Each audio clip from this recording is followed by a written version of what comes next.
Donc, Alison Brunier, ben, merci de nous accorder cette interview à ONU Info. Aujourd'hui, un rapport commun, je pense, avec plusieurs agences de l'ONU, le secrétaire général, mais bien sûr l'OMS, sur l'impact du Covid-19. Donc, on comprend que le Covid-19, bien sûr, a un impact sur la santé physique, mais elle entraîne des souffrances psychologiques qui sont très importants. Donc, peut-être pour commencer, vous pouvez peut-être nous dire quels sont les problèmes de santé mentale que la Covid-19 provoque? Oui, merci beaucoup pour la question. Tout à fait. On a vu ces derniers mois que le COVID-19 entraîne pas seulement, comme vous avez dit, des problèmes physiques, mais aussi des problèmes psychologiques. Les premiers problèmes qu'on voit, c'est l'anxiété, la dépression, le stress, les problèmes de sommeil. Et tous ces symptômes-là et ces conditions-là sont provoqués par la peur d'attraper la maladie, la peur de passer la maladie à un proche, l'inquiétude pour le présent avec beaucoup de changements de notre situation actuelle et pour l'avenir. Donc, c'est beaucoup basé dans la peur. Il y a aussi la question pour les personnes qui ont déjà une condition de maladie mentale et une éventuelle aggravation de ces symptômes. Mmh.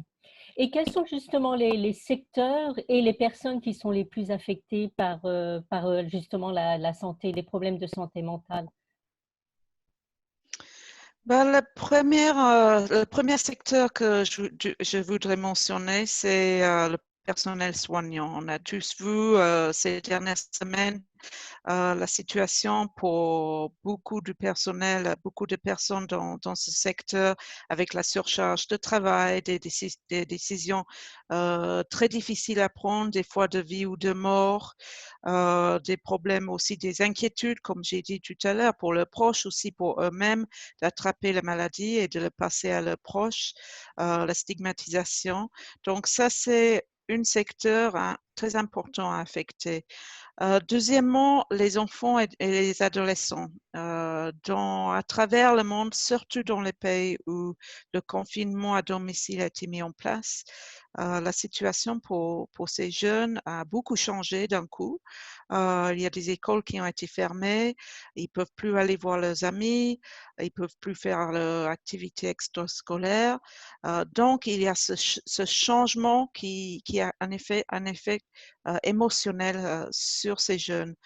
Il y a aussi les adolescents qui arrivent en fin de scolarité, qui vont commencer leurs études supérieures ou commencer dans le monde du travail. Il y a beaucoup d'instabilité économique, comme on sait tous actuellement. Donc, il y a ces peurs qui s'ajoutent au changement dans la vie habituelle. Les personnes âgées aussi, ça c'est encore un groupe affecté, surtout des personnes qui sont déjà assez seules, qui vivent seules, qui n'ont pas beaucoup de contact avec le monde extérieur. Et dernièrement, je voudrais mentionner les personnes qui ont déjà des maladies de santé mentale. La dépression, l'anxiété sont évidemment les plus communs. Mais c'est très important que ces personnes continuent à avoir accès à leurs soins pendant cette période difficile. Mmh. Et est-ce que la stigmatisation et la discrimination ou les abus exacerbent justement les problèmes de santé mentale? Tout à fait, Mmh. tout à fait. La stigmatisation est quelque chose qu'on a vu depuis le début de la pandémie. Souvent, ça vient quand il y a beaucoup d'inconnus. On sait que cette maladie est pas très bien connue. On apprend tous les jours, évidemment, mais il y a encore une fois, c'est la peur qui s'ajoute quand il y a ces incertitudes-là. Mais la stigmatisation des personnes qui sont affectées, la dernière chose qu'il faut actuellement, c'est plutôt la solidarité, c'est la compréhension, l'entraide entre les personnes qui vont beaucoup nous aider à s'en sortir. Il faut se rappeler qu'on peut tous être affectés par cette maladie. Ce n'est pas une maladie qui affecte un certain secteur de la population, ça peut affecter tout le monde. Donc, c'est important de se rappeler de ça. Mmh. Oui et le fait aussi que les gens sont en confinement, des fois provoque plus d'abus et donc plus de problèmes de santé mentale, n'est-ce pas? Tout à fait. Et puis, il y a peut-être autre chose à ajouter aussi, et ça, c'est en partie du fait que beaucoup d'entre nous sont confinés à la maison. Il y a cette surexposition aux médias avec la télé, la télévision continue, nos smartphones qui sont sans arrêt en train de buzzer, beaucoup de rumeurs qui courent et tout cela, ça n'aide pas ce sentiment de peur et incertitude. Et ce que nous recommandons, c'est que les gens essayent de limiter leur exposition à tout ceci. Éventuellement, en passant en regardant les informations une fois, 2 fois par jour et ne pas être constamment dessus parce que ça peut ajouter au stress généré par cette situation. Mmh, tout à fait et pourquoi la question de la santé mentale doit être adressée de toute urgence? Pourquoi c'est important d'en parler et surtout en ce moment? Bah, c'est très important, d'en parler, surtout à ce moment des besoins de santé, d'investissement dans la santé mentale surtout. Et on est très content de faire partie, d'aider avec ce rapport des Nations unies qui sort aujourd'hui sur ce sujet. Hem, Depuis des années, il n'a pas été suffisamment d'investissement dans ce domaine. On sait que le nombre de personnes affectées est énorme. On sait aussi qu'il n'y a que 2% des budgets de santé par les gouvernements en moyenne à travers le monde, que 2% qui va à la santé mentale, ce qui est très peu par rapport à le nombre de personnes et la gravité de certaines de ces maladies. Mmh, ouais. Donc, actuellement, avec la situation comme on avait parlé tout à l'heure, hein, la situation dans laquelle on se trouve, et on voit déjà une augmentation des personnes affectées, qui risque de s'aggraver encore plus, pendant la durée de la pandémie si les investissements suffisants ne sont pas pris maintenant. Mmh. Oui, parce que ça a toujours été un peu la santé mentale a toujours été, un peu négligée, n'est-ce pas? Pas depuis toujours. Vous parliez justement de seulement 2%. Donc, vous avez d'autres statistiques de justement comme quoi la santé mentale est vraiment négligée, n'est-ce pas? Dans tout ce qui est, santé en général? Ben, quand on regarde les statistiques sur les personnes affectées, bon, juste pour la dépression, une des maladies les plus courantes de la santé mentale, il y a 264 millions de personnes affectées dans le monde. Suicide, une personne meurt du suicide tous les 40 secondes.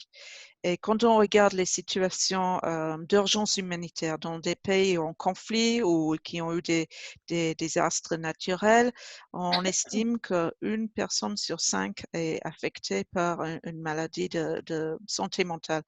Donc, le besoin est bel et bien là. Ayant dit cela, il faut aussi dire que la situation n'est pas tout noire. On a vu quand même, des changements qui sont venus à travers les années. Dans certains pays, la stigmatisation, se réduit. On voit qu'il y a de plus en plus, d'ouverture à parler des problèmes de santé mentale. Ça, c'est déjà une bonne chose. L'OMS en lui-même, pendant des années a formé des généralistes à travers le monde, dans des pays où il y a très peu de psychiatres, pour qu'ils puissent, diagnostiquer et traiter les problèmes les plus courants de la santé mentale. Donc, tout n'est pas noir, mais on est loin d'être, à la hauteur des besoins. Mmh.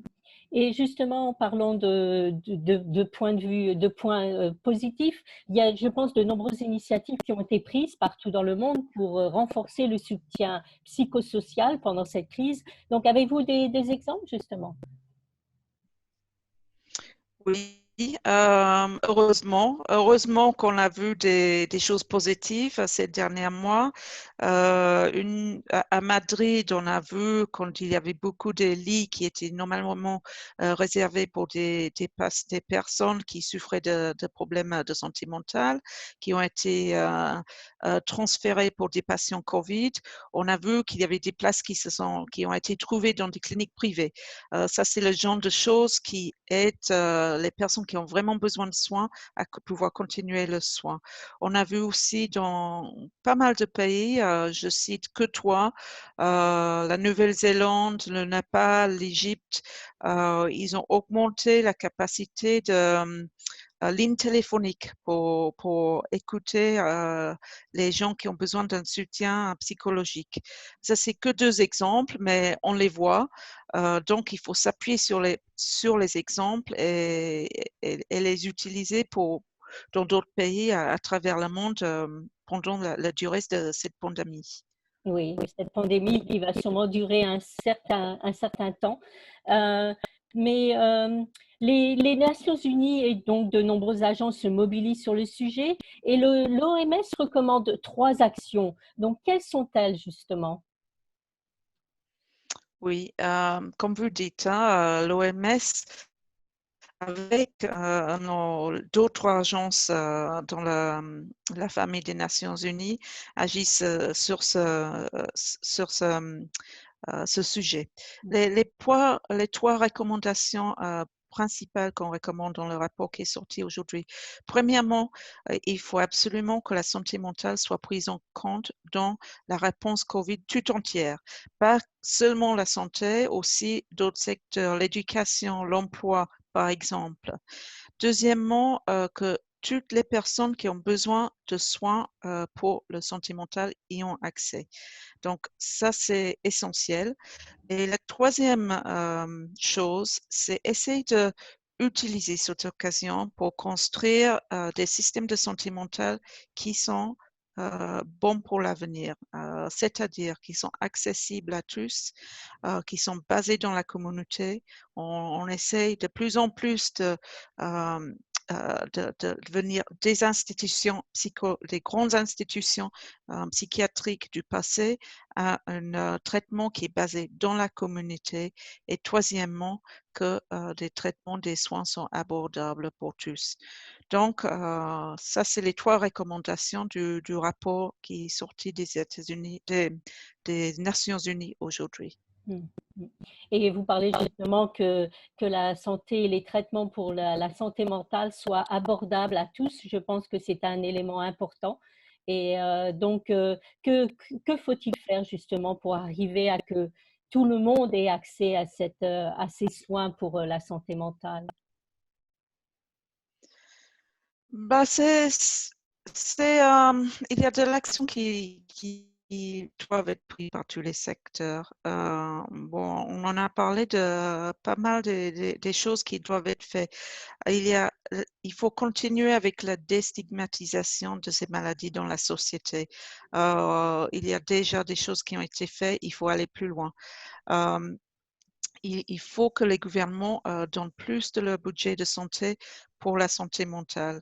Euh, il faut aussi qu'il y ait une possibilité dans d'autres secteurs pour les gens d'avoir de l'aide pour le santé mentale. Dans les écoles, par exemple, quand les enfants sont assez jeunes, qu'on peut parler des problèmes émotifs qui peuvent avoir, que c'est pas quelque chose qui est caché, que les gens ont plus habitude de parler de leur problème ou inquiétude émotionnelle.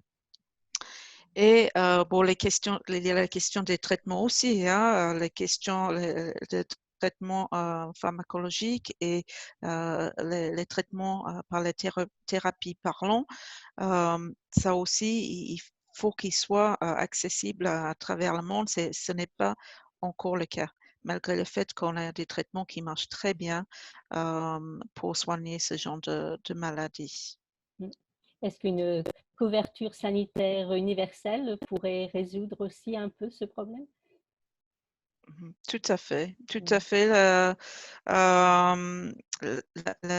Les problèmes de santé mentale doivent faire partie de la couverture de santé universelle. Ça, c'est évident.